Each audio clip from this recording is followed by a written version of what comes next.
March 1-ാം തീയതിയിലെ UPSC civil service എക്സാമിന് relevant ആയിട്ടുള്ള കുറച്ച് ടോപ്പിക്കുകളാണ് നമ്മൾ ഡിസ്കസ് ചെയ്യാൻ വേണ്ടി പോകുന്നതായിട്ടുള്ളത്. അതിൽ ആദ്യത്തേത് നമ്മുടെ രാജ്യത്തിന്റെ GDP ഗ്രോത്തിന്റെ Q3 ഡാറ്റ പുറത്തേക്ക് വന്നിട്ടുണ്ട്.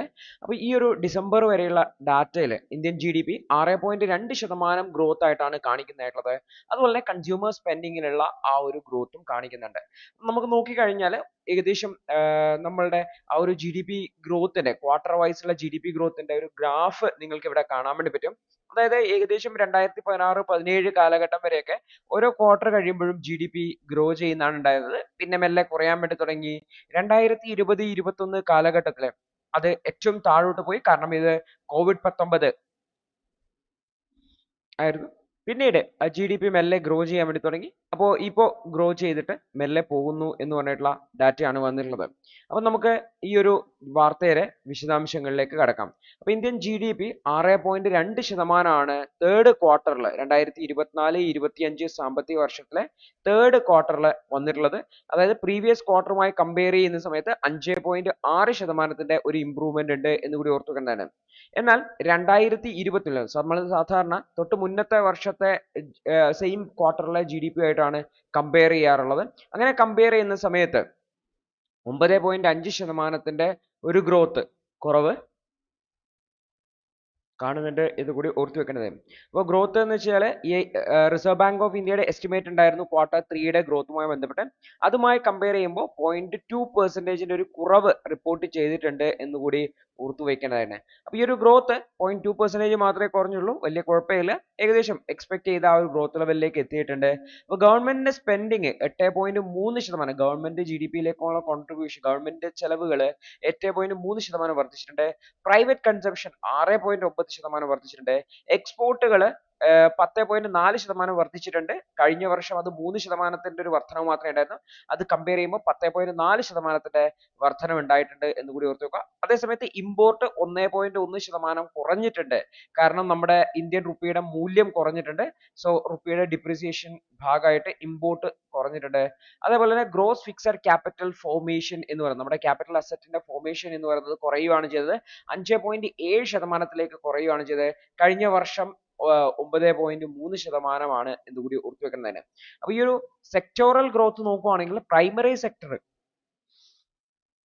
5.2% ഗ്രോത്ത് ഉണ്ടായിട്ടുണ്ട്. സെക്കൻഡറി സെക്ടറിന് 4.8%, ടെർഷ്യറി സെക്ടറിനെയും സർവീസ് സെക്ടർ 7.4% ഗ്രോത്ത് ഉണ്ടായിട്ടുണ്ടെന്ന് ഓർത്തു വെക്കുക. അപ്പൊ ഈ ഒരു ക്വാർട്ടർലി GDP ഡാറ്റ നമുക്ക് ഭയങ്കര ഇമ്പോർട്ടന്റ് ആയിട്ടുള്ള കാര്യമല്ല, ബട്ട് ആ ഒരു ഇന്ത്യൻ എക്കണോമിയുടെ ആ ഒരു പ്രോഗ്രസ് മനസ്സിലാക്കാൻ വേണ്ടിയിട്ട് ഇത് ഉപയോഗിക്കുക. അപ്പൊ ഇത് വെച്ചിട്ടാണ് പലപ്പോഴും ഇന്റർനാഷണൽ ഇൻസ്റ്റിറ്റ്യൂഷൻസും ഇന്ത്യൻ സ്ഥാപനങ്ങളും ഒക്കെ നമ്മുടെ രാജ്യത്തിന്റെ ആ ഒരു ഗ്രോത്ത് പ്രോഗ്രസിനെ മോണിറ്റർ ചെയ്യുന്നത് എന്നുകൂടി നമ്മൾ മനസ്സിലാക്കേണ്ടതായിട്ടുണ്ട്. അപ്പൊ നമ്മളുടെ ഇയർ ടാർഗറ്റ് 6.5% ആണ്. ഈ വർഷം 6.5% ഗ്രോത്ത് റേറ്റ് അച്ചീവ് ചെയ്യണം എന്നാണ് GDP ടാർഗറ്റ് ആണ് നമ്മൾ ഫിക്സ് ചെയ്തിട്ടുള്ളത്. അതിനു വേണ്ടിയിട്ട് ഇനി Q4 കൂടിയേ ഉള്ളൂ. അതായത് ഈ ഒരു ജനുവരി, ഫെബ്രുവരി, മാർച്ച് എന്ന് പറയുന്ന 3 മാസം കൂടിയേ ഉള്ളൂ. അപ്പോൾ അതിൽ ഓൾറെഡി ഫെബ്രുവരി കഴിഞ്ഞു, മാർച്ച് സ്റ്റാർട്ട് ചെയ്തിട്ടുണ്ട്. അപ്പോൾ ഈ Q4ന്റെ ഗ്രോത്ത് 7.6% ആണെങ്കിൽ മാത്രമാണ് നമുക്ക് 6.5% ഗ്രോത്തിലേക്ക് എത്താൻ വേണ്ടി പറ്റും, ആനുവൽ ഗ്രോത്തിലേക്ക് എത്താൻ പറ്റും. എക്സ്പെർട്സ് പറയുന്നത് ഇത് പോസിബിൾ ആണ് എന്നുള്ളതാണ്. അപ്പോൾ എക്കണോമിസ്റ്റുകൾ ഏകദേശം 7.5% എന്ന് പറയുന്നത് കുറച്ച് ഹൈ ആണ്. പ്രത്യേകിച്ചും ഈ ഒരു ഫൈനൽ ആനുവൽ ഗ്രോത്ത് എന്ന് പറയുന്നത് 0.2 to 0.3% കുറവായിരിക്കും കറന്റ് എസ്റ്റിമേറ്റിനേക്കാൾ എന്നുള്ള രീതിയിലാണ് പറയുന്നതായിട്ടുള്ളത്. അപ്പോൾ പ്രീവിയസ് ഇയറുടെ GDP ഗ്രോത്ത് റേറ്റ് 2023-24 നേരത്തെ നമ്മൾ 9.2% ഒക്കെയാണ് പ്രൊജക്ട് ചെയ്തിട്ടുണ്ടെങ്കിൽ അത് 6.5%ത്തിലേക്ക് റിവൈസ് ചെയ്തിട്ടുണ്ടായിരുന്നു എന്ന് കൂടി ഓർത്തു വെക്കുക. അപ്പോൾ ഈ വർഷവും 6.5% ഇപ്പോൾ ടാർഗറ്റ് പറഞ്ഞിരിക്കുന്നത്. അത് എത്താൻ സാധ്യതയുണ്ട്, പക്ഷെ എത്താൻ സാധ്യത കുറവാണ്. അതിനെക്കാട്ടി ഒരു 0.2 to 0.3% കുറയാൻ സാധ്യതയുണ്ട് എന്നുള്ള അഭിപ്രായം വരുന്നുണ്ട്. ഏതായാലും മാർച്ചിലുള്ള ഡാറ്റയൊക്കെ വന്ന് ഏകദേശം മെയ് ആകുമ്പോഴത്തേക്ക് നമുക്ക് ഈ വർഷത്തെ GDP-നെ കുറിച്ച് കൃത്യമായിട്ടുള്ള ഒരു ഐഡിയ കിട്ടും എന്നുകൂടി ഓർത്തു വെക്കാം. അടുത്തൊരു വാർത്ത, ഉത്തരാഖണ്ഡിലെ ഈ ഒരു ബോർഡർ റോഡ് ഓർഗനൈസേഷന്റെ ഒരു പ്രൊജക്ട് നടക്കുന്ന സ്ഥലത്ത് വലിയ മഞ്ഞുമല ഇടിഞ്ഞു വീഴുകയും ഒരു അവലാഞ്ച ഉണ്ടാവുകയും അവിടെ 22ഓളം വർക്കേഴ്സ് മിസ്സിംഗ് ആവുകയും ചെയ്തു എന്ന് പറഞ്ഞിട്ടുള്ള വാർത്തയാണ്. ഈ ഒരു വാർത്ത ഇത്തരത്തിലുള്ള അപകടങ്ങളെ സംബന്ധിച്ചുള്ള കാര്യങ്ങളൊന്ന് ഓർത്തു വെക്കാൻ വേണ്ടി ശ്രമിക്കുക. ബോർഡർ റോഡ്സ് ഓർഗനൈസേഷന്റെ സൈറ്റ് വർക്കായിട്ടുള്ള മാന വില്ലേജ് ഉത്തരാഖണ്ഡിലാണ്.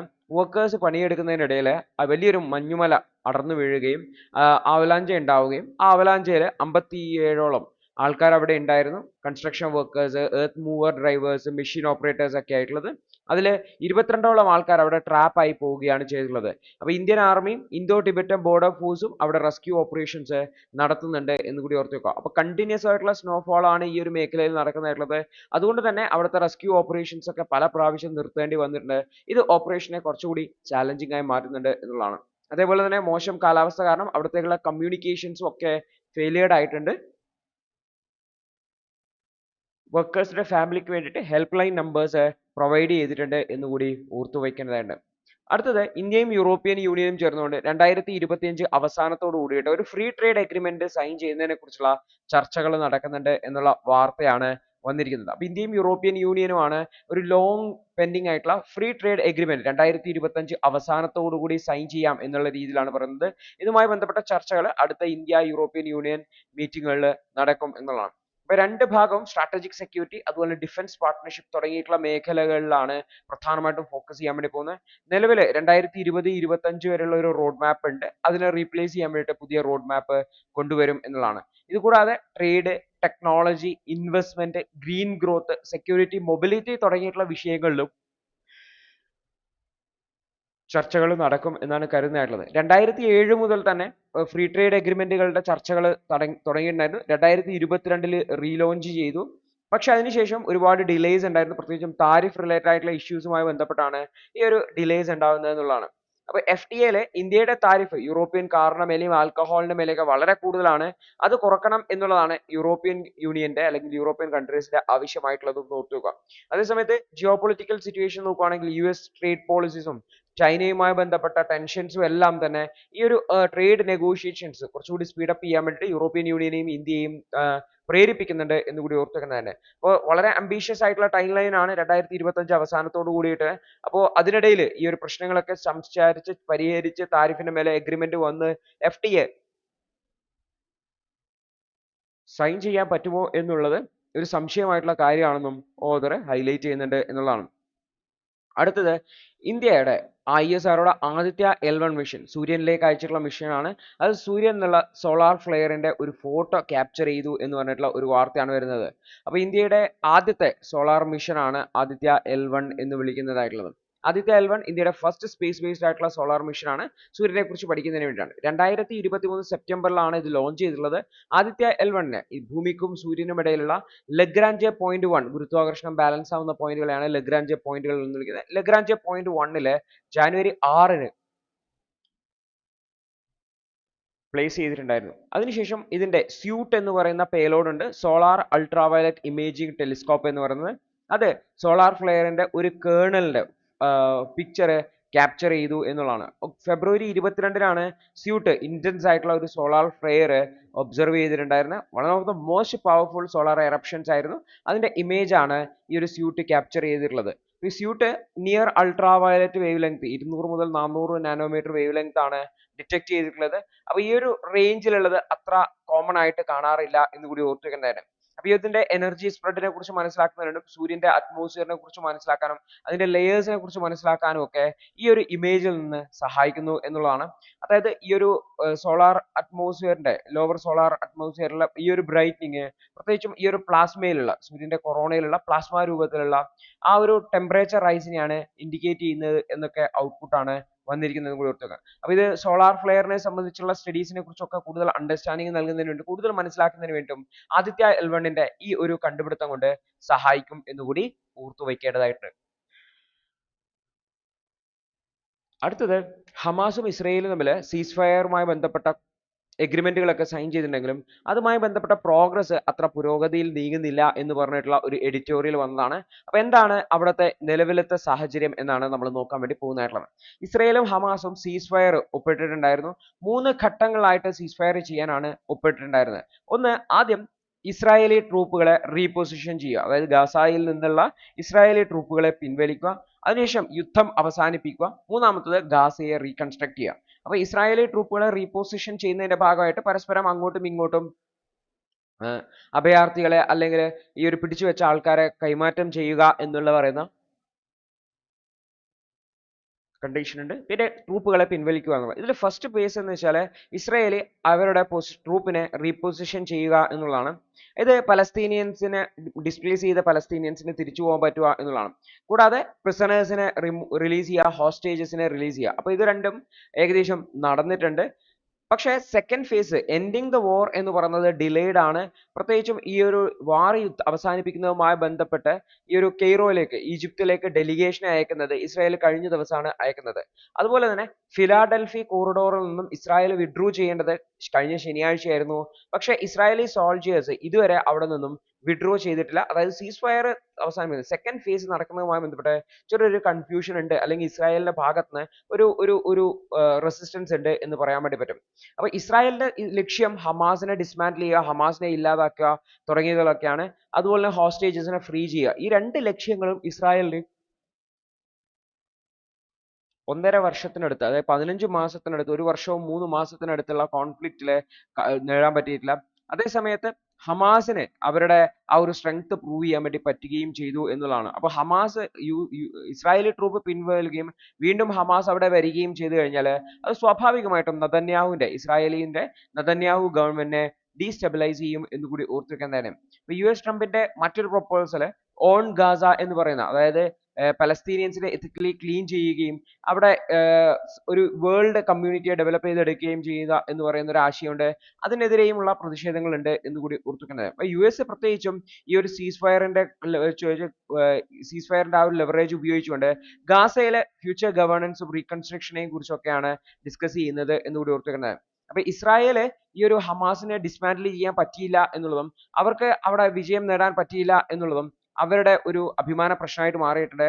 അതുകൊണ്ടായിരിക്കണം അവര് ആ ഒരു കോൺഫ്ലിക്റ്റ് കണ്ടിന്യൂ ചെയ്യാൻ വേണ്ടിയിട്ടുള്ള ശ്രമങ്ങൾ നടത്തുന്നത് കൂടി ഓർത്തിക്കുന്നതിന്.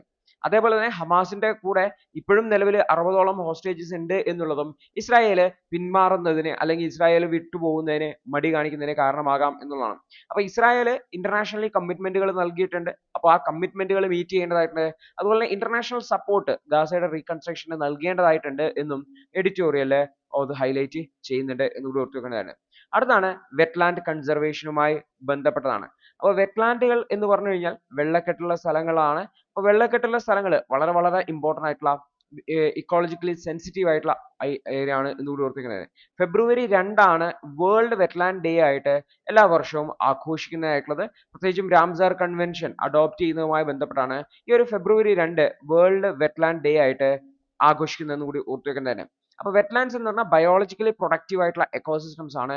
ഭൂമിയുടെ ഉപരിതലത്തിന്റെ 6% കവർ ചെയ്യുന്നത് വെറ്റ്ലാൻഡുകളാണ്. വെറ്റ്ലാൻഡുകൾ എന്ന് വെച്ചാൽ വെള്ളക്കെട്ടുള്ള ആഴം കുറഞ്ഞ സ്ഥലങ്ങളാണ്, വെള്ളം ടെമ്പററി സ്റ്റോർ ചെയ്യപ്പെടുന്ന സ്ഥലങ്ങൾ എന്ന് പറയാൻ വേണ്ടി പറ്റും. അപ്പോൾ ഭൂമിയുടെ എക്കോസിസ്റ്റം സർവീസസിന്റെ 40.6% പ്രൊവൈഡ് ചെയ്യുന്നത് ഈ ഒരു വെറ്റ്ലാൻഡുകളാണ്. വാട്ടർ മാനേജ്മെന്റുകൾ, ക്ലൈമറ്റ് ചേഞ്ച് മിറ്റിഗേഷൻ തുടങ്ങിയിട്ടുള്ള വിഷയങ്ങളിൽ വെറ്റ്ലാൻഡുകൾക്ക് വലിയ പ്രാധാന്യമുണ്ട് എന്നുള്ളതാണ്. അപ്പോൾ വേൾഡ് വെറ്റ്ലാൻഡ് ഡേ എന്ന് പറയുന്നത് ഫെബ്രുവരി 2 ആണെന്ന് പറഞ്ഞു.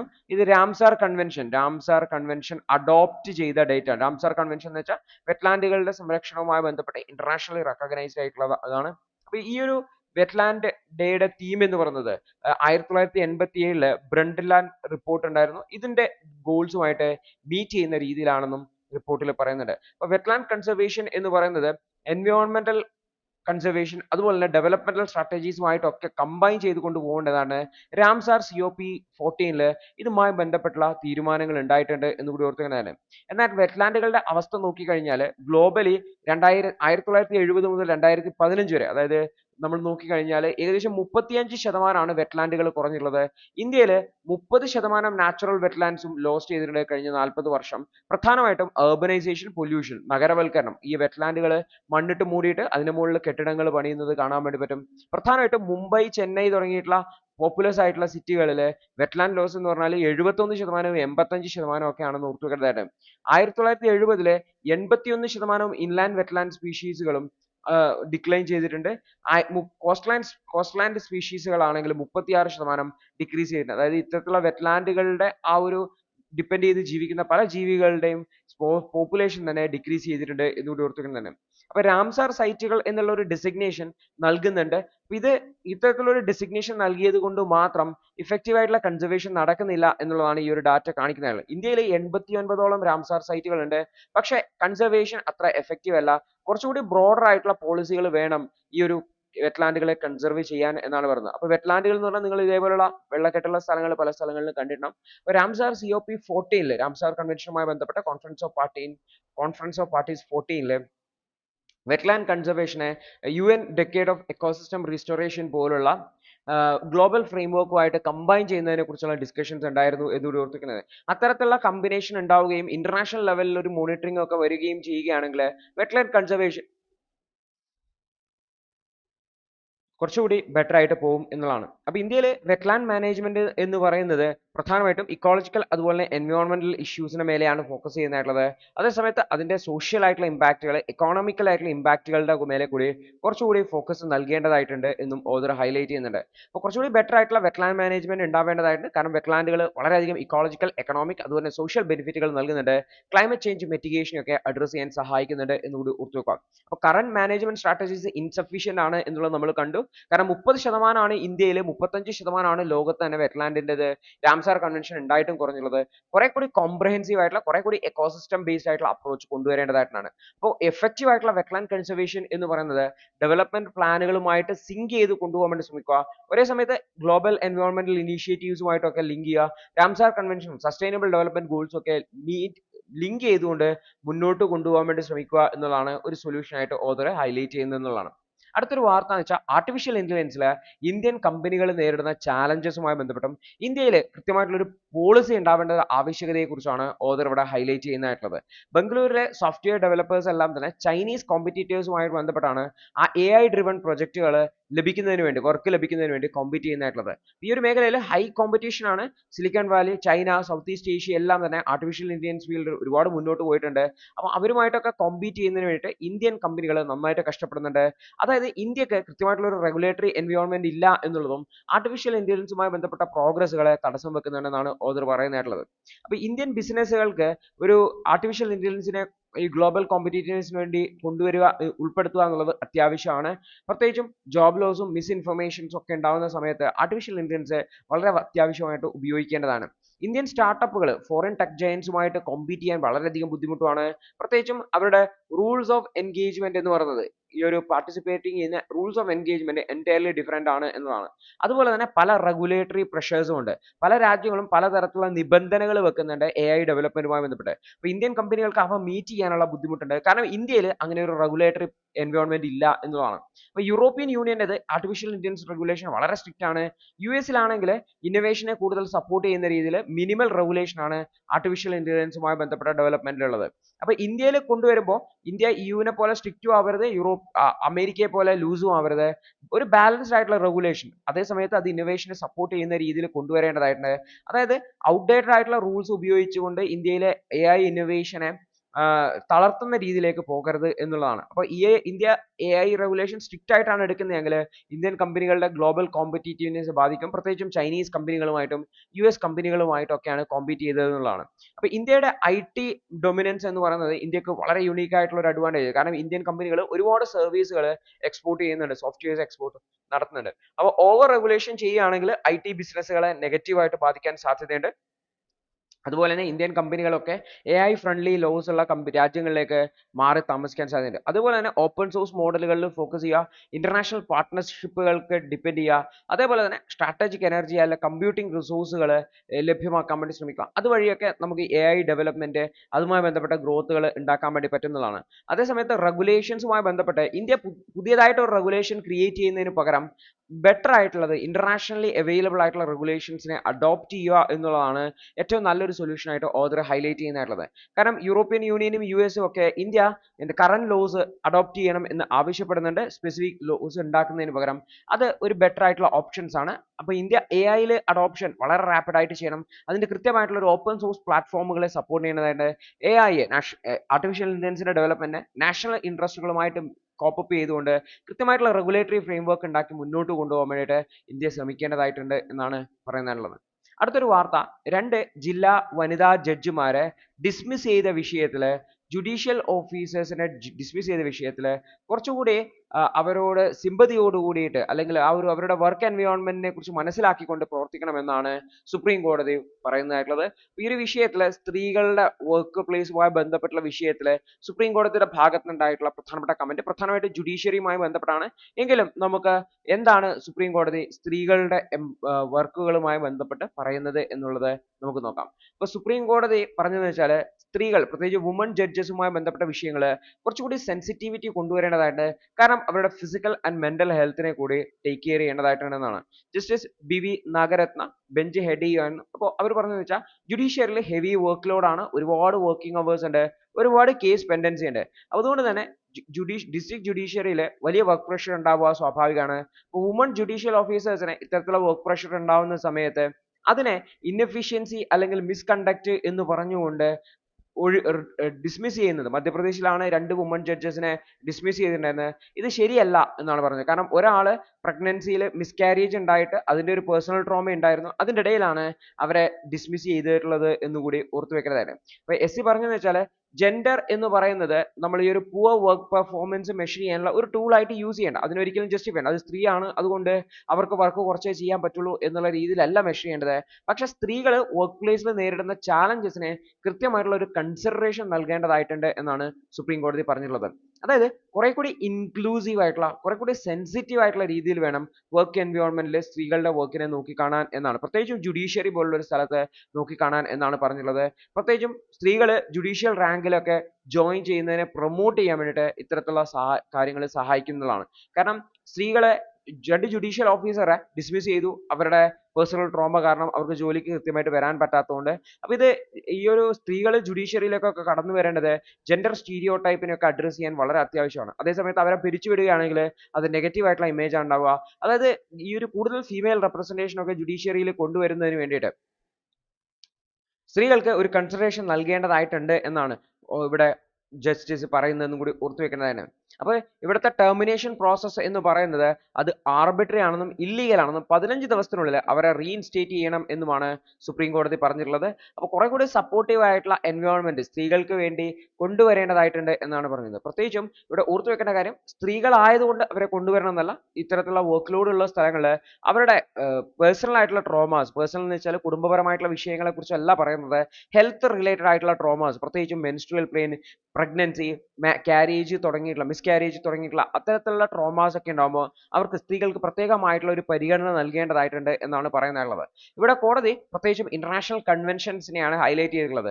International convention on economic social and cultural റൈറ്റ്സിന്റെ ആർട്ടിക്കിൾ 10 പ്രകാരം mothers before and after child birth special protection നൽകേണ്ടതായിട്ടുണ്ട് എന്ന് പറയുന്നുണ്ട്. ആ ഒരു ഇന്റർനാഷണൽ ഗവേണൻസ്, ഇന്റർനാഷണൽ കൺവെൻഷനെ ഹൈലൈറ്റ് ചെയ്തുകൊണ്ടാണ് ഇത്തരത്തിലുള്ള ഒരു ഉത്തരവ് സുപ്രീം കോടതി പുറപ്പെടുവിച്ചിട്ടുള്ളതെന്നും കൂടി ഓർത്തു വെക്കേണ്ടതായിട്ടുണ്ട്. അടുത്തൊരു വാർത്ത എന്ന് പറഞ്ഞു കഴിഞ്ഞാൽ യൂണിവേഴ്സിറ്റികൾക്ക് വേണ്ടിയിട്ട് ഒരു ഡിസ്ക്രിമിനേഷൻ റൂൾസ് കൊണ്ടുവരുന്നതായിട്ട് UGC പറഞ്ഞിട്ടുണ്ടായിരുന്നു. അപ്പോൾ ഇതുമായി ബന്ധപ്പെട്ട സെൻറ്ററിന്റെ ഭാഗത്ത് നിന്ന് ഒരു സ്റ്റേറ്റ്മെന്റ് ഉണ്ടായി. UGC കൊണ്ടുവരുന്ന ആ ഒരു ഡിസ്ക്രിമിനേഷൻ റൂൾസ് കൃത്യമായിട്ട് ഫോളോ ചെയ്യുന്നില്ല എങ്കിൽ ഈ ഒരു യൂണിവേഴ്സിറ്റികളുടെ അവരുടെ ആ ഒരു ലൈസൻസ് അല്ലെങ്കിൽ യൂണിവേഴ്സിറ്റികളുടെ അംഗീകാരം തന്നെ എടുത്തു കളയും എന്നുള്ള രീതിയിലാണ് സെൻട്രൽ ഗവൺമെന്റ് പറഞ്ഞിരിക്കുന്നത്. ഇപ്പോൾ യൂണിയൻ ഗവൺമെന്റ് പറഞ്ഞതെന്ന് വെച്ചാൽ ഡ്രാഫ്റ്റ് UGCയുടെ promotion equity of higher education institution regulation rule 2025 കൊണ്ടുവന്നിട്ടുണ്ട്. ഇത് യൂണിവേഴ്സിറ്റികളിലുള്ള കാസ്റ്റ്, റിലീജിയൻ, അതർ ഫാക്ടേഴ്സുള്ള ഡിസ്ക്രിമിനേഷനെ ഇല്ലാതാക്കുന്നതിന് വേണ്ടിയിട്ടാണ്. അപ്പൊ ഈ ഇൻസ്റ്റിറ്റ്യൂഷൻസ് ഈ ഒരു റെഗുലേഷൻസ് കൃത്യമായിട്ട് ഫോളോ ചെയ്യുന്നില്ല എന്നുണ്ടെങ്കിൽ അവരുടെ റെക്കഗ്നൈസേഷൻ തന്നെ ഇല്ലാതാക്കും എന്നുള്ളതും UGCയുമായി ബന്ധപ്പെട്ട പ്രവർത്തനങ്ങളിൽ പങ്കെടുക്കുന്നതിൽ നിന്ന് തന്നെ അവരെ ബാൻ ചെയ്യുമെന്നാണ് സെൻട്രൽ ഗവൺമെന്റ് പറഞ്ഞിട്ടുള്ളത്. അപ്പോൾ ഇൻസ്റ്റിറ്റ്യൂഷൻസിൽ കൃത്യമായിട്ടുള്ള ഇക്വിറ്റി അതുപോലെ തന്നെ മാർജിനലൈസ്ഡ് ഗ്രൂപ്പുകളെ ഇൻക്ലൂസീവ് ചെയ്യുക എന്നുള്ള ഉദ്ദേശത്തോടു കൂടിയാണ് ഈ ഒരു റൂൾസ് കൊണ്ടുവന്നുള്ള scheduled caste, scheduled tribe, economically weaker sections ആയിട്ടുള്ള ആൾക്കാരെയൊക്കെ സംരക്ഷിക്കുക എന്നുള്ളതാണ്. അപ്പോൾ UGC ആണ് ഇതിന് അതോറിറ്റി ആയിട്ടുള്ളത്. ഇത്തരത്തിലുള്ള UGC റെഗുലേഷൻസുമായിട്ട് കംപ്ലൈന്റ് അല്ലാത്ത, അതനുസരിക്കാത്ത ഇൻസ്റ്റിറ്റ്യൂഷൻസിനെ അതിന്റെ റെക്കഗ്നൈസ്ഡ് യൂണിവേഴ്സിറ്റി ലിസ്റ്റിൽ നിന്ന് നീക്കം ചെയ്യും. അവർക്കെതിരെ ഫർദർ പ്യൂണിറ്റീവ് ആയിട്ടുള്ള ആക്ഷൻസ് എടുക്കും കേസ് ബൈ കേസ് ബേസിസിൽ എന്നാണ് പറഞ്ഞിട്ടുള്ളത്. ഇതിന്റെ ഭാഗമായിട്ട് ഹയർ എഡ്യൂക്കേഷൻ ഇൻസ്റ്റിറ്റ്യൂഷൻസിൽ ഇക്വിറ്റി കമ്മിറ്റികൾ സെറ്റപ്പ് ചെയ്യേണ്ടതായിട്ടുണ്ട്. സിവിൽ സൊസൈറ്റി എന്നുള്ള members, students, faculty, SC ST, woman category എന്നുള്ളൊക്കെ റെപ്രസെന്റേഷൻ ഉള്ളതാണ് ഈ ഒരു ഇക്വിറ്റി കമ്മിറ്റികൾ എന്നുകൂടി ഓർത്തു വെക്കേണ്ടതായിട്ട്. അപ്പോൾ ഡ്രാഫ്റ്റ് റെഗുലേഷൻ കൊണ്ടുവന്നത് രോഹിത് വെമുല അതുപോലെ തന്നെ പായൽ തദ്വി തുടങ്ങിയിട്ടുള്ള സ്റ്റുഡൻസിന്റെ മരണത്തിന്റെ തുടർച്ചയായിട്ട് അവരുടെ പാരന്റ്സ് ഒക്കെ ഫയൽ ചെയ്തിട്ടുള്ള കേസുകളുടെ ഭാഗമായിട്ടാണ് എന്നുകൂടി ഓർത്തു വെക്കേണ്ടതായിട്ട്. അപ്പോൾ UGCയുടെ പവറിനെ സ്ട്രെങ്തൻ ചെയ്യുന്ന രീതിയിലാണ് ഇവിടെ സെൻട്രൽ ഗവൺമെന്റിന്റെ ഭാഗത്ത് നിന്നുള്ളത്. സുപ്രീം കോടതിയും ഈ ഒരു വിഷയത്തിൽ ഇടപെട്ടിട്ടുണ്ടായിരുന്നു എന്നുകൂടി ഓർത്ത് വെക്കുക. ഹയർ എഡ്യൂക്കേഷൻസിൽ കുറച്ചുകൂടി ഇക്വിറ്റി കൊണ്ടുവരുന്നതിന് വേണ്ടിയിട്ടും ഇത്തരത്തിലുള്ള കാസ്റ്റ് ബേസ്ഡ് ആയിട്ടുള്ള ഡിസ്ക്രിമിനേഷനെ ഒഴിവാക്കുന്നതിന് വേണ്ടിയിട്ട് എന്നുകൂടി ഓർത്തു വയ്ക്കേണ്ടതായിട്ട് ഉണ്ട്. അടുത്തത് ഇന്ത്യയുടെ ഡിജിറ്റൽ എക്കണോമിയുമായി ബന്ധപ്പെട്ടുള്ള ഒരു റിപ്പോർട്ട് വന്നിട്ടുണ്ട്. അപ്പോൾ ഇന്ത്യ തേർഡ് ലാർജസ്റ്റ് എക്കണോമി ആണെങ്കിൽ പോലും വേൾഡ് ഡിജിറ്റൽ എക്കണോമിയിൽ ഇന്ത്യ 28ാമതാണ് എന്ന് പറഞ്ഞിട്ടുള്ള ഒരു റിപ്പോർട്ടാണ് വന്നിരിക്കുന്നതായിട്ടുള്ളത്. അപ്പോൾ റിപ്പോർട്ട് എന്ന് പറഞ്ഞാൽ Indian council for research on international economic relations ആണ് പബ്ലിഷ് ചെയ്തിട്ടുള്ളത്. Centre for internet and digital economy ആണ് പബ്ലിഷ് ചെയ്തിട്ടുള്ളത്. അപ്പോൾ ഇതിൽ നോക്കിക്കഴിഞ്ഞാൽ ഇന്ത്യ തേർഡ് ലാർജസ്റ്റ് എക്കണോമി ആണെന്ന് നമുക്കറിയാം.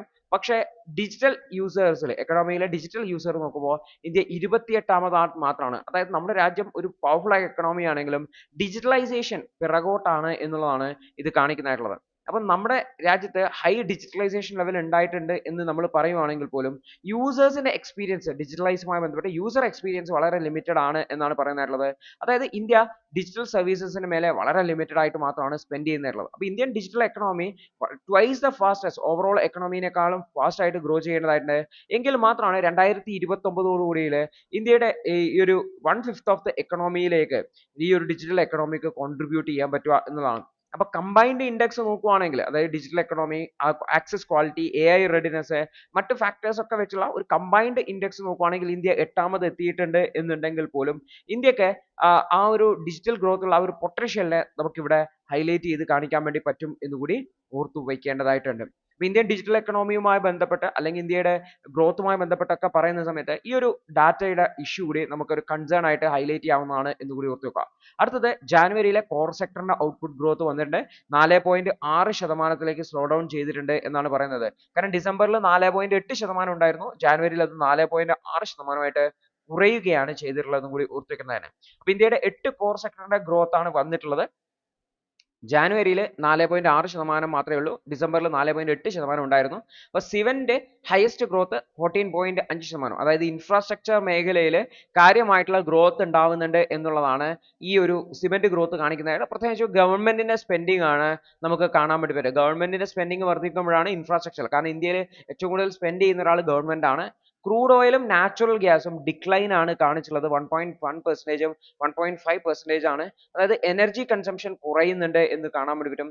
അതേസമയത്ത് ഇലക്ട്രിസിറ്റി സെക്ടർ 1.3% ഗ്രോ ചെയ്തിട്ടുണ്ട്. പക്ഷേ ഡിസംബറുമായി ബന്ധപ്പെട്ട് കമ്പയർ ചെയ്യുമ്പോൾ കുറവാണ് എന്ന് കൂടി ഓർത്ത് വെക്കേണ്ടതായിട്ട്. അപ്പോൾ ഇന്ത്യൻ ഇൻഡെക്സ് ഓഫ് ഇൻഡസ്ട്രിയൽ പ്രൊഡക്ഷനിലേക്ക്, നമ്മുടെ രാജ്യത്തെ ഇൻഡസ്ട്രിയൽ പ്രൊഡക്ഷനിലേക്ക് 40.27% കോൺട്രിബ്യൂഷൻ ആണ് 8 കോർ സെക്ടേഴ്സിന് ഉണ്ടാവുന്നതായിട്ടുള്ളത്. അപ്പോൾ ഇവിടെ കോർ സെക്ടേഴ്സിൽ കുറവുണ്ടായി എന്ന് പറയുമ്പോൾ ഇൻഡസ്ട്രിയൽ പ്രൊഡക്ഷനും കുറയുന്നു എന്ന് നമ്മൾ മനസ്സിലാക്കേണ്ടതായിട്ട്. പ്രത്യേകിച്ചും ഈ ഒരു കുറവ് ബേസ് ഇഫക്റ്റുമായി ബന്ധപ്പെട്ടാണ്. അതായത് നമ്മൾ പ്രീവിയസ് ഇയറുമായി കമ്പയർ ചെയ്യുമ്പോഴുള്ള ഒരു ഡ്രോപ്പ് ആണ്. കാരണം പ്രീവിയസ് ഇയറുമായിട്ട് കമ്പയർ ചെയ്യുന്നത് വെച്ചാൽ COVID-19 ശേഷമുള്ള വലിയ ഗ്രോത്ത് ഉണ്ടായിരുന്നു.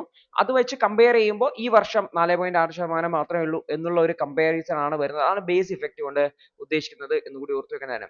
അടുത്തത് ഇന്ത്യക്ക് 2047 ഒരു ഡെവലപ്ഡ് കൺട്രിയായി, ഒരു ഹൈ ഇൻകം കൺട്രിയായി മാറണം എന്നുണ്ടെങ്കിൽ ഇന്ത്യയിലെ റീഫോംസിനെ ഫാസ്റ്റ് ചെയ്യേണ്ടതായിട്ടുണ്ട്, സ്പീഡപ്പ് ചെയ്യേണ്ടതായിട്ടുണ്ടെന്നാണ് വേൾഡ് ബാങ്ക് പറയുന്നതായിട്ടുള്ളത്. അപ്പോൾ വേൾഡ് ബാങ്കിന്റെ ഒരു report India country economic memorandum becoming A high income country എന്ന് പറഞ്ഞുകൊണ്ടുള്ള ഒരു റിപ്പോർട്ട് പബ്ലിഷ് ചെയ്തിട്ടുണ്ടായിരുന്നു. ഇതാണ് ഇന്ത്യയുമായി ബന്ധപ്പെട്ട കുറച്ച് കമന്റുകൾ നമുക്ക് കാണാൻ വേണ്ടി പറ്റുക. അപ്പോൾ ഇന്ത്യയിലെ 2047 അതായത് 22 വർഷങ്ങൾ കൊണ്ട് ഇന്ത്യക്ക് ഒരു ഹൈ ഇൻകം കൺട്രി, ഒരു ഡെവലപ്ഡ് കൺട്രി ആയി മാറണമെന്നുണ്ടെങ്കിൽ ഇന്ത്യയുടെ ആവറേജ് GDP ഗ്രോത്ത് 7.8% ആയിരിക്കണം എന്നുള്ളതാണ് പറഞ്ഞത്. ഓർത്തു വെക്കുക, കഴിഞ്ഞ വർഷം 6.5%, ഈ വർഷം 6.5% ടാർഗറ്റ് ചെയ്യുന്നത്. അത് 0.2 to 0.3%, ഏകദേശം ഒരു 6.2 എത്തുള്ളൂ എന്നൊക്കെയാണ് നമ്മൾ പറയുന്നത്. അപ്പോൾ വേൾഡ് ബാങ്ക് പറയാണ് 7.8% ആനുവൽ ഗ്രോത്ത് എങ്കിലും ഉണ്ടെങ്കിൽ മാത്രമേ ഇന്ത്യക്ക് ഒരു പവർഫുൾ എക്കണോമി ആയിട്ട് മാറാൻ പറ്റുള്ളൂ, അല്ലെങ്കിൽ ഒരു ഹൈ ഇൻകം കൺട്രി ആയിട്ട് മാറാൻ പറ്റുള്ളൂ. അപ്പോൾ ഇന്ത്യക്ക് അംബീഷ്യസ് ആയിട്ടുള്ള റീഫോംസ് കൊണ്ടുവരേണ്ടതായിട്ടുണ്ട്. അതിന്റെ കൃത്യമായിട്ടുള്ള ഇംപ്ലിമെന്റേഷൻ നടത്തിയെങ്കിൽ മാത്രമാണ് ഇത്തരത്തിലുള്ള ഗ്രോത്തുകളും അതിന്റെ ഭാഗമായിട്ടുള്ള ഇൻവെസ്റ്റ്മെന്റും ഗ്രോത്തും ഒക്കെ ഉണ്ടാവുള്ളൂ എന്നാണ് പറയുന്നത്. 2000 മുതൽ 2024 വരെ 6.3% ഒരു ഗ്രോത്ത് ആണ് ഇന്ത്യക്കുള്ളത്. ഇത് ഇന്ത്യക്ക് വളരെ ഫ്യൂച്ചർ ഗ്രോത്തിന് വേണ്ടിയുള്ള വളരെ സ്ട്രോങ് ആയിട്ടുള്ള ഒരു ഫൗണ്ടേഷൻ നൽകിയിട്ടുണ്ട്. അപ്പോൾ ഒരു ഹൈ ഇൻകം സ്റ്റാറ്റസിലേക്ക് ഉയരാൻ വേണ്ടിയിട്ട് ഇന്ത്യക്ക് പറ്റും. ഇപ്പൊ ചിലി, കൊറിയ, പോളണ്ട് തുടങ്ങിയിട്ടുള്ള രാജ്യങ്ങൾ ഈ ഒരു ഹൈ ഇൻകം എക്കണോമീസിലേക്ക് മാറിയിട്ടുണ്ട്. കൃത്യമായിട്ടുള്ള ഗ്ലോബൽ ഇന്റഗ്രേഷൻ ഉറപ്പുവരുത്തിക്കൊണ്ട് റീഫോംസ് ഒക്കെ നടത്തിക്കൊണ്ട്. അപ്പൊ ഇന്ത്യക്കും ഇതുപോലെ ഒരു പാത്ത് ഫോളോ ചെയ്യുകയാണെങ്കിൽ ഇന്ത്യക്ക് ഈ ഒരു ടാർഗറ്റിലേക്ക് എത്താൻ പറ്റും എന്നാണ് പറയുന്നത്. അതിനു വേണ്ടിയിട്ട് വളരെ ഫാസ്റ്റ് ആയിട്ടുള്ള ഇൻക്ലൂസീവ് ആയിട്ടുള്ള ഗ്രോത്ത് അക്രോസ് ദി സ്റ്റേറ്റ് കൊണ്ടുവരാൻ വേണ്ടി ശ്രമിക്കേണ്ടതാണ്. രാജ്യത്തെ ഇൻവെസ്റ്റ്മെന്റ് വർദ്ധിപ്പിക്കുക എന്നുള്ളതാണ്. നിലവിലെ GDP-യുടെ 33.5% ഒക്കെയാണ് ഇൻവെസ്റ്റ്മെന്റ് എങ്കിൽ അത് 40%ത്തിലേക്ക് 2035 കൂടി വർദ്ധിപ്പിക്കേണ്ടതായിട്ട്. പ്രൈവറ്റ് ഇൻവെസ്റ്റ്മെന്റ് വർദ്ധിപ്പിക്കണം എന്നുണ്ടെങ്കിൽ ബെറ്റർ ആയിട്ടുള്ള പോളിസികൾ ഉണ്ടാവണം. അവർക്ക് അനുകൂലമായിട്ടുള്ള സാഹചര്യങ്ങൾ രാജ്യത്ത് ഉണ്ടാക്കേണ്ടതാണ്. മറ്റൊന്നാണ് ലേബർ ഫോഴ്സ് പാർട്ടിസിപ്പേഷൻ റേറ്റ് മെച്ചപ്പെടുത്തുക എന്നുള്ളതാണ്. 56.4%-ൽ നിന്ന് 65%-ത്തിലേക്ക് കൊണ്ടുപോവുക. അതുപോലെ തന്നെ പ്രൊഡക്ടിവിറ്റി ഗ്രോത്തും വർദ്ധിപ്പിക്കുക എന്നുള്ളതാണ്. അപ്പോൾ ഇൻവെസ്റ്റ്മെന്റ് എന്നുള്ളത് വളരെ ഇമ്പോർട്ടന്റ് ആണ്. ഹ്യൂമൻ ക്യാപിറ്റൽ ഇൻവെസ്റ്റ്മെന്റ് ചെയ്യുക, സ്കിൽ ഡെവലപ്മെന്റ് നടത്തുക, ബെറ്റർ ജോബുകൾ ക്രിയേറ്റ് ചെയ്യുക, ഫീമെയിൽ ഫോഴ്സിന്റെ വർക്ക് ഫോഴ്സ് പാർട്ടിസിപ്പേഷൻ റേറ്റ് വർദ്ധിപ്പിക്കുക, 50% 2047 കൂടി എത്തിക്കുക എന്നുള്ളത് ഈ ഒരു ഹൈ ഇൻകം സ്റ്റാറ്റസിലേക്ക് എത്താൻ വളരെ ക്രൂഷ്യൽ ആണെന്ന് ഓർത്തുവെക്കുക. അപ്പോൾ 7.8% ഗ്രോത്ത് എന്ന് പറഞ്ഞു കഴിഞ്ഞാൽ വലിയൊരു ഗ്രോത്ത് ടാർഗറ്റ് ആണ്. അതിനുവേണ്ടി കൂടുതൽ ഇൻവെസ്റ്റ്മെന്റുകൾ കൊണ്ടുവരേണ്ടതായിട്ട്, ജോബ് ക്രിയേറ്റ് ചെയ്യേണ്ടതായിട്ട്, സ്ട്രക്ചറൽ ആയിട്ടുള്ള ട്രാൻസ്ഫോർമേഷൻ കൊണ്ടുവരേണ്ടതായിട്ട്, ബെറ്റർ ആയിട്ടുള്ള ട്രേഡ് ആൻഡ് ടെക്നോളജി അഡോപ്ഷൻസ് നടത്തേണ്ടതായിട്ടുണ്ട് എന്നും പറയുന്നുണ്ട് എന്ന് കൂടി ഓർത്ത് വെക്കുക. അടുത്തത് ഫിഷർമാൻസിന്റെ അവകാശങ്ങളെ പ്രൊട്ടക്ട് ചെയ്യാൻ വേണ്ടിയിട്ട് അല്ലെങ്കിൽ ഫിഷർമാൻസിന്റെ പ്രശ്നങ്ങളെ പ്രൊട്ടക്ട് ചെയ്യാൻ വേണ്ടിയിട്ട് ഈ ഒരു ബോട്ടം ട്രോളിങ്ങിനെ അവസാനിപ്പിക്കണം എന്നുള്ളതാണ് ശ്രീലങ്കയിൽ നിന്നുള്ള ഒരു മുഖ്യമന്ത്രിയായിട്ടുള്ള CM വിഘ്നേശ്വരൻ അദ്ദേഹം സ്റ്റാലിൻ തമിഴ്നാട് മുഖ്യമന്ത്രിയോട് പറഞ്ഞിരിക്കുന്നത് എന്നുള്ളതാണ്. അപ്പോൾ ഈ ഒരു തമിഴ്നാട് ഫിഷർമാൻസ് നേരിടുന്ന പ്രശ്നങ്ങളുമായി ബന്ധപ്പെട്ടാണ് ഇത്തരത്തിലുള്ള ഒരു അഭിപ്രായം വന്നിട്ടുള്ളത്. അപ്പോൾ എന്താണ് ഈ വിഷയം എന്ന് നമുക്ക് നോക്കാം. അപ്പോൾ ഫോമർ ശ്രീലങ്കൻ ചീഫ് മിനിസ്റ്റർ ആയിട്ടുള്ള CV വിഘ്നേശ്വരൻ അദ്ദേഹമാണ് ബോട്ടം ട്രോളിംഗ് പ്രാക്ടീസ് ഇമ്മീഡിയറ്റ് ആയിട്ട് ഇന്ത്യൻ ഫിഷർമാൻ പ്രത്യേകിച്ചും തമിഴ്നാട് ഫിഷർമാൻസ് അവസാനിപ്പിക്കണം എന്ന് പറഞ്ഞുള്ളത്. കാരണം ഈ ഒരു ബോട്ടം ട്രോളിംഗ് എന്ന് പറഞ്ഞു കഴിഞ്ഞാൽ ഇവരുടെ മെഷീൻസ് കൊണ്ടുപോയിട്ട് ഇതാണ് കടലിന്റെ അടിത്തട്ട്, ഇതെല്ലാം വെള്ളമാണ്, ഇവിടെയാണ് ഇവരുടെ ബോട്ട് ഉള്ളതെന്ന് ചോദിച്ചോ അല്ലെങ്കിൽ കപ്പലില് ഇവര് നെറ്റ് ഏറ്റവും അടിയിലേറിയിട്ടിട്ട് ഇവിടുന്ന് വരെ മൊത്തം ക്യാരി ചെയ്ത് കൊണ്ടുപോകും. അതുകൊണ്ട് തന്നെ ഇതിന്റെ ഇടയിലുള്ള മൊത്തം ജീവജാലങ്ങളെയും എന്ത് ചെയ്യും, ഇവര് പിടിക്കും എന്നുള്ളതാണ്. അപ്പോൾ ഇത് മറൈൻ എക്കോസിസ്റ്റത്തിനെ ഡാമേജ് ചെയ്യുന്ന രീതിയിലാണ്, ഫിഷസിനെ സ്കൂപ്പ് ചെയ്ത് എടുക്കുന്ന രീതിയിലാണ്. അപ്പോൾ സീബെഡ് മുതൽ മുകളിലോട്ടുള്ള എല്ലാത്തിനെയും സ്കൂപ്പ് ചെയ്ത് എടുക്കുന്ന രീതിയിലാണ്. ഇത് അവിടുത്തെ ശ്രീലങ്കയിലെ ഫിഷിംഗ് റിസോഴ്സസ് കുറയുന്നതിന് കാരണമാകുന്നുണ്ട്. ഇത് രണ്ട് ഭാഗത്തുള്ള ഫിഷർമാൻസിനും നെഗറ്റീവായിട്ട് ഇമ്പാക്റ്റ് ഉണ്ടാക്കും എന്നുള്ളതാണ്. അപ്പോൾ ബോട്ടം ട്രോളിംഗ് എന്ന് പറയുന്ന ഇന്ത്യൻ ബോട്ടുകൾ ചെയ്യുന്നുണ്ട്. അത് ശ്രീലങ്കയുടെ മറൈൻ റിസോഴ്സുകളെ കാര്യമായിട്ട് ഡിപ്ലീറ്റ് ചെയ്യുന്നുണ്ടെന്നാണ് പറയുന്നത്. ഇത് ലോക്കൽ ഫിഷർമാൻ ഇതുപോലെയുള്ള വലിയ സെറ്റപ്പ് ഒന്നും ഇല്ലാത്ത സാധാരണ ഫിഷർമാൻസ് നെഗറ്റീവായിട്ട് ബാധിക്കുന്നു എന്നുള്ളതാണ്. അതേപോലെ തന്നെ ശ്രീലങ്കൻ ഫിഷർമാൻസിന്റെ ഫിഷിംഗ് നെറ്റുകളെയും അതുപോലെ തന്നെ ഫിഷിംഗ് ഗിയേഴ്സിനെ ഒക്കെ ഉപയോഗിക്കുന്ന മെഷീനറീസിനെ ഒക്കെ ഡാമേജ് ചെയ്യാനും ഇത്തരത്തിലുള്ള ഈ ഒരു ട്രോളേഴ്സ് അല്ലെ ബോട്ടം ട്രോളേഴ്സ് കാരണമാകുന്നുണ്ട് എന്നാണ് പറയുന്നത്. അപ്പോൾ ഇതുമായി ബന്ധപ്പെട്ട് വലിയ ഡിസ്പ്യൂട്ട് ആണെന്ന് ഓർത്ത് വെക്കുക. 2025 ജാനുവരിയിൽ ശ്രീലങ്കൻ നേവി 100ഓളം ഇന്ത്യൻ ഫിഷർമാൻസിനെ ഇല്ലീഗൽ ഫിഷിങ്ങിന് വേണ്ടിയിട്ട് ശ്രീലങ്കൻ വാട്ടേഴ്സിലേക്ക് കടന്നിട്ട് ഇല്ലീഗൽ ഫിഷിംഗ് നടത്തി എന്ന് പറഞ്ഞ് പിടിച്ചു വെക്കുകയും ചെയ്തിട്ടുണ്ടായിരുന്നു. ഇത് ഈ ഒരു തമിഴ്നാട് ഫിഷർമാൻസ് 32 ഫിഷർമാൻസിനെ പിടിച്ചു വെച്ചതുമായി ബന്ധപ്പെട്ട വിഷയത്തിൽ തമിഴ്നാട് ഫിഷർമാന് വലിയ പ്രൊട്ടസ്റ്റും സമരവും ഒക്കെ നടത്താൻ കാരണമായിട്ടുണ്ട് എന്നുള്ളതാണ്. ഓർത്തു വെക്കേണ്ട കാര്യം, ഈ ഒരു 2017 തന്നെ ഈ ഒരു ബോട്ടം ട്രോളിങ്ങിന് ശ്രീലങ്ക ബാൻ ഏർപ്പെടുത്തിയിട്ടുണ്ടായിരുന്നു. അതുകൊണ്ട് തന്നെ അവിടുത്തെ ഫിഷർമാൻസ് വളരെ അപൂർവമായിട്ടാണ് ചെയ്യുന്നത്. വെൽത്തിയർ ആയിട്ടുള്ള കുറച്ച് ഫിഷർമാൻസ് മാത്രമാണ് അവിടെ ഈ ഒരു പ്രാക്ടീസ് നിലവിൽ ഫോളോ ചെയ്യുന്നതായിട്ടുള്ളത്. പക്ഷേ ഇതുമായി ബന്ധപ്പെട്ട് ലോക്കൽ കോൺഫ്ലിക്റ്റുകൾ ഉണ്ട് എന്നുള്ളതാണ്. അപ്പോൾ തമിഴ്നാട് മുഖ്യമന്ത്രിയോട് വിഘ്നേശ്വർ അദ്ദേഹം ആവശ്യപ്പെട്ടതെന്ന് വെച്ചാൽ ഡൽഹി സെൻട്രൽ ഗവൺമെന്റുമായി ബന്ധപ്പെട്ടുകൊണ്ട് ഈ ഒരു വിഷുവിന്റെ മേലെ തീരുമാനം ഉണ്ടാക്കണം. ഈ ഒരു കർഷകരുടെ ലൈവ്ലിഹുഡിനെ ബോത്ത് സൈഡ്സിലുള്ള കർഷകരുടെ ഫിഷർമാൻസിന്റെ ലൈവ്ലിഹുഡിനെ ബാധിക്കാത്ത രീതിയിൽ ഈ പ്രശ്നത്തെ സോൾവ് ചെയ്യേണ്ടതായിട്ടുണ്ട് എന്നുള്ളതാണ്. പക്ഷേ ഇത്തരത്തിലുള്ള ചർച്ചകളൊക്കെ വർഷങ്ങളായിട്ട് നടക്കുന്നുണ്ടെങ്കിൽ പോലും 10ഓളം വർഷത്തായിട്ട് ഒരു ഡെക്കേഡായിട്ട് നടക്കുന്നുണ്ടെങ്കിൽ പോലും കാര്യമായിട്ടുള്ള പ്രോഗ്രസ് ഒന്നും തന്നെ ഈ ഒരു ബോട്ടം ട്രോളിംഗ് അവസാനിപ്പിക്കുന്നതുമായി ഉണ്ടായിട്ടില്ല എന്നുകൂടി ഓർത്തു വയ്ക്കേണ്ടതായിട്ടുണ്ട്. അടുത്താണ് വൺ ഹെൽത്ത് അപ്രോച്ചുമായി ബന്ധപ്പെട്ടാണ്. വൺ ഹെൽത്ത് അപ്രോച്ച് എന്താണ്, അതുമായി ബന്ധപ്പെട്ട ഇഷ്യൂസ് എന്താണ് എന്നുള്ളതാണ് അവിടെ പ്രധാനമായിട്ടും ഹൈലൈറ്റ് ചെയ്തത്. വൺ ഹെൽത്ത് അപ്രോച്ച് ഒക്കെ വളരെ വളരെ ഇമ്പോർട്ടന്റ് ആയിട്ടുള്ള ടോപ്പിക് ആണെന്ന് ഓർക്കുക. ഇപ്പൊ നിങ്ങൾ നോക്കിക്കഴിഞ്ഞാൽ നമ്മൾ സാധാരണ നേരത്തെ ഹ്യൂമൻസ് ഉണ്ടാവുന്ന അസുഖങ്ങളെ കുറിച്ചിട്ടാണ് ഫോക്കസ് ചെയ്തിട്ടുണ്ടായിരുന്നത്. അപ്പൊ ഇന്ന് നമ്മൾ നോക്കിക്കഴിഞ്ഞാൽ ആദ്യം പക്ഷികളിൽ, അതായത് ഉദാഹരണത്തിന് H5N1 നോക്കുവാണ്, അതായത് പക്ഷിപ്പനി അല്ലെങ്കിൽ ബേർഡ് ഫ്ലൂ നോക്കുവാണെങ്കിൽ ആദ്യം അത് എവിടെയാണ് വരുന്നത്, അത് ബേർഡ്സിലാണ് വരുന്നത്. ബേർഡ്സിൽ നിന്ന് അത് കാറ്റിൽസിലേക്കൊക്കെ പോകുന്നു. കാറ്റിൽസ് എന്നൊക്കെയാണ് ചിലപ്പോൾ ഹ്യൂമനിലേക്ക് വരുന്നതായിട്ടുള്ളത്. അപ്പൊ ഇവിടെ നമ്മൾ മനുഷ്യന്മാരുടെ ആരോഗ്യത്തെക്കുറിച്ച് മാത്രം നോക്കിയിട്ട് കാര്യമില്ല, നമ്മുടെ ചുറ്റുമുള്ളവയുടെ ആരോഗ്യത്തെക്കുറിച്ച് നോക്കേണ്ടതായിട്ട്. ഇല്ലെങ്കിൽ ഇത്തരത്തിലുള്ള രോഗങ്ങൾ വരും. പ്രധാനമായിട്ടും ജീവികളിൽ നിന്ന് മനുഷ്യന്മാരിലേക്ക് പരക്കുന്ന സൂണോട്ടിക് ഡിസീസസുമായി ബന്ധപ്പെട്ടുകൊണ്ടാണ് നമ്മൾ ഈ ഒരു വൺ ഹെൽത്ത് അപ്രോച്ചിനെ ഹൈലൈറ്റ് ചെയ്യാറുള്ളത്. പക്ഷെ അത് വളരെ പരിമിതമായ ഒരു കൺസെപ്റ്റ് ആണ് എന്നുള്ളതാണ് ഓഥർ ഇവിടെ ഹൈലൈറ്റ് ചെയ്യാൻ വേണ്ടി ശ്രമിക്കുന്നതായിട്ടുള്ളത്. അപ്പോൾ വൺ ഹെൽത്ത് അപ്രോച്ച് എന്ന് പറഞ്ഞു കഴിഞ്ഞാൽ 3 കാര്യങ്ങൾ: മനുഷ്യന്മാരുടെ ആരോഗ്യത്തെയും അനിമൽസിന്റെ ആരോഗ്യത്തെയും അതുപോലെ തന്നെ എൻവയോൺമെന്റ് ആരോഗ്യത്തെയും കൺസിഡർ ചെയ്യുന്നുണ്ട് എന്ന് കൂടി ഓർത്ത് വെക്കുക. കാരണം അനിമൽസിന്റെ ആരോഗ്യം, ഹ്യൂമൻസിന്റെ ആരോഗ്യം നമുക്ക് മനസ്സിലായി. എൻവയോൺമെന്റൽ ആരോഗ്യം എന്ന് പറഞ്ഞാൽ എന്താ? Climate change. പ്രത്യേകിച്ചും പല വൈറസുകളും മുന്നേ ആക്റ്റീവ് അല്ലാത്ത വൈറസുകളും ഈ ഒരു ക്ലൈമറ്റ് ചേഞ്ചിന്റെ ഭാഗമായിട്ട് ഉണ്ടാവുന്ന ടെമ്പറേച്ചർ വേരിയേഷൻ കാരണമൊക്കെ ആയിരിക്കാം ആക്റ്റീവ് ആവുന്നത്. അപ്പോൾ ക്ലൈമറ്റ് ചേഞ്ച് പുതിയ രോഗങ്ങൾ ഉണ്ടാവുന്നതിന് കാരണമാവുന്നുണ്ട്. അപ്പോൾ ഹ്യൂമൻസിന്റെ ആരോഗ്യം, അനിമൽസിന്റെ ആരോഗ്യം അതുപോലെ എൻവയോൺമെന്റ് ആരോഗ്യം എന്നിവ സംരക്ഷിക്കേണ്ടത് ഇമ്പോർട്ടന്റ് ആണ്. ഇത് മൂന്നിനെയും കമ്പൈൻ ചെയ്ത് സംരക്ഷിക്കുന്നതിനാണ് വൺ ഹെൽത്ത് അപ്രോച്ച് എന്ന് പറയുന്നത്. പ്രധാനമായിട്ടും സൂണോട്ടിക് ഡിസീസസ്, മൃഗങ്ങളിൽ നിന്ന് അല്ലെങ്കിൽ ജീവികളിൽ നിന്ന് മനുഷ്യരിലേക്ക് പകരുന്ന രോഗങ്ങളുമായി ബന്ധപ്പെട്ടാണ് നമ്മൾ ഈ വൺ ഹെൽത്ത് അപ്രോച്ചിനെ പ്രധാനമായിട്ടും ഹൈലൈറ്റ് ചെയ്യാറുള്ളത്. അതുകൊണ്ട് തന്നെ ഇന്ത്യയിലെ കറണ്ട് ഹെൽത്ത് എന്ന് പറയുന്നത് പബ്ലിക് ഹെൽത്തിനെയും വെറ്റിനറിനെയും അതുപോലെ എൻവയോൺമെന്റൽ സെക്ടേഴ്സിനെയും തമ്മിൽ കമ്പൈൻ ചെയ്യുക എന്നുള്ളതാണ്. പക്ഷെ ഇതുമായി ബന്ധപ്പെട്ടുള്ള കോർഡിനേഷനോ മൾട്ടി ഡിസിപ്ലിനറി ആയിട്ടുള്ള ഇൻവോൾവ്മെന്റോ ഇന്ത്യയിൽ കാര്യമായിട്ട് നടക്കുന്നില്ല എന്നാണ് ഓഥർ പറയുന്നതായിട്ടുള്ളത്. മനുഷ്യന്മാരുടെ ആരോഗ്യത്തെയും എൻവയോൺമെന്റ് ആരോഗ്യത്തെയും അനിമൽസിന്റെ ആരോഗ്യത്തെയും കമ്പൈൻ ചെയ്ത് നോക്കുക എന്നുള്ളതാണ് വൺ ഹെൽത്ത് അപ്രോച്ച് കൊണ്ട് പറയുന്നതായിട്ടുള്ളത്. അപ്പൊ നിലവിലുള്ള വൺ ഹെൽത്ത് പാനൽസ് എന്ന് പറയുന്നത് പ്രധാനമായിട്ടും പബ്ലിക് ഹെൽത്ത് അതുപോലെ തന്നെ വെറ്ററിനറി പ്രൊഫഷണൽസ് മാത്രമുള്ളതാണ്. ഇക്കോളജിസ്റ്റ്, അതായത് എൻവയോൺമെന്റിന്റെ ആരോഗ്യത്തെ സോഷ്യൽ സയന്റിസ്റ്റുകളെയോ ഇക്കോളജിസ്റ്റുകളെയോ ഉൾപ്പെടുത്തിയിട്ടില്ല എന്നുള്ള ഒരു പ്രശ്നമാണ് ഓഥർ ഹൈലൈറ്റ് ചെയ്യുന്നതായിട്ടുള്ളത്. അതുപോലെ തന്നെ ഇവിടെ ഈ ഒരു സിസ്റ്റം തിങ്കിങ്ങിലും പ്രശ്നമുണ്ട്. പ്രത്യേകിച്ചും സൂണോട്ടിക് ഡിസീസുമായി മാത്രം ബന്ധപ്പെട്ടുള്ള രീതിയിലാണ് ഈ ഒരു വൺ ഹെൽത്ത് അപ്രോച്ച് മുന്നോട്ട് പോകുന്നതായിട്ടുള്ളത്. അത് കൂടാതെ മറ്റ് വിഷയങ്ങളെ കൂടി, അതായത് ഹ്യൂമൻസും അനിമൽസും എൻവയോൺമെന്റൽ സിസ്റ്റംസും തമ്മിലുള്ള മറ്റ് ഇന്ററാക്ഷൻസിന്റെ കൂടി ഫോക്കസ് ചെയ്യേണ്ടതായിട്ട്, അതും കൂടി രോഗങ്ങളിലേക്കും മറ്റുമൊക്കെ കാരണമാകാം എന്നാണ് ഓഥർ പറയുന്നത് എന്ന് കൂടി ഓർത്ത് വെക്കേണ്ടത്. അപ്പൊ കൃത്യമായിട്ടുള്ള സർവേലൻസ് ഡാറ്റ ക്രിയേറ്റ് ചെയ്യുന്നതായിട്ടുണ്ട്. ഈ ഒരു സർവേലൻസ് അത് റിയാക്റ്റീവ് ലെവലിലും ബേസ് ലൈൻ ഹൊറിസോണൽ ലെവലിൽ ചെയ്യേണ്ടതായിട്ടുണ്ട്. റിയാക്റ്റീവ് സർവേലൻസ്, 3 തരത്തിലുള്ള സർവേലൻസിനെ കുറിച്ച് പറയുന്നുണ്ട്. റിയാക്റ്റീവ് സർവേലൻസ് എന്ന് പറഞ്ഞു കഴിഞ്ഞാൽ എവിടെയെങ്കിലും സൂണോട്ടിക് ഡിസീസസ് ഔട്ട്ബ്രേക്ക് ഉണ്ടായി കഴിഞ്ഞാൽ, എവിടെയെങ്കിലും രോഗം പൊട്ടിപ്പുറത്ത് കഴിഞ്ഞാൽ അവിടെ ഫോക്കസ് ചെയ്ത് ഇമ്മീഡിയറ്റ് ആയിട്ട് റെസ്പോൺസ് കൊടുക്കുക, അവിടെ രോഗത്തെ സ്പ്രെഡിനെ തടയുക എന്നുള്ളതാണ് റിയാക്റ്റീവ് സർവേലൻസ് എന്ന് പറയുന്നത്. അതായത് രോഗം വന്നു കഴിഞ്ഞാൽ അതിനെ തടയാൻ വേണ്ടി ശ്രമിക്കുന്നതാണ്. ബേസ് ലൈൻ സർവേലൻസ് എന്ന് പറഞ്ഞാൽ എവിടെയെങ്കിലും മൃഗങ്ങളിലോ മറ്റുമൊക്കെ ഇത്തരത്തിലുള്ള രോഗങ്ങൾ വരുന്നു എന്ന് കാണുകയാണെങ്കിൽ ആ ഒരു ഡിസീസ് പാറ്റേണിനെ ഡിറ്റക്ട് ചെയ്യും, അതിനെ അഡ്രസ് ചെയ്യാനും വേണ്ടി ശ്രമിക്കുക എന്നുള്ളതാണ് ബേസ് ലൈൻ സർവൈലൻസ് എന്ന് പറയുന്നതായിട്ടുള്ളത്. റിയാക്റ്റീവ് സർവൈലൻസ് ഹ്യൂമൻസിൽ വന്നു കഴിഞ്ഞാൽ, ബേസ് ലൈൻ സർവൈലൻസ് മൃഗങ്ങളിൽ വരുമ്പോൾ, ഹൊറിസോൺ സർവൈലൻസ് എന്ന് പറഞ്ഞു കഴിഞ്ഞാൽ ഏതെങ്കിലും പാത്തോജൻസ് ഇത്തരത്തിലുള്ള അസുഖം സ്പ്രെഡ് ചെയ്യാൻ വേണ്ടി മൃഗങ്ങളിലേക്കൊക്കെ വരാൻ സാധ്യതയുണ്ടോ എന്ന് മുൻകൂട്ടി കണ്ടുപിടിക്കാൻ വേണ്ടി സാധിക്കുകയാണ്. അത് പിന്നീട് മനുഷ്യരിലേക്ക് സ്പ്രെഡ് ചെയ്യാൻ സാധ്യതയുണ്ടോ എന്നൊക്കെ നോക്കുക. അപ്പൊ ഇത്തരത്തിൽ നോക്കിയെങ്കിൽ മാത്രമാണ് നമുക്ക് ഫ്യൂച്ചർ ആയിട്ടുള്ള ഔട്ട്ബ്രേക്കുകൾ, ഇത്തരത്തിലുള്ള രോഗങ്ങൾ വരുന്നതിനെ തടയാൻ പറ്റുന്നുള്ളൂ എന്നാണ് അദ്ദേഹം പറയുന്നതായിട്ടുള്ളത്. അപ്പോൾ reactive surveillance, base line surveillance എന്താണ്, ഹൊറിസോണൽ സർവൈലൻസ് എന്നുള്ളത് ഓർത്തു വെക്കുന്നതാണ്.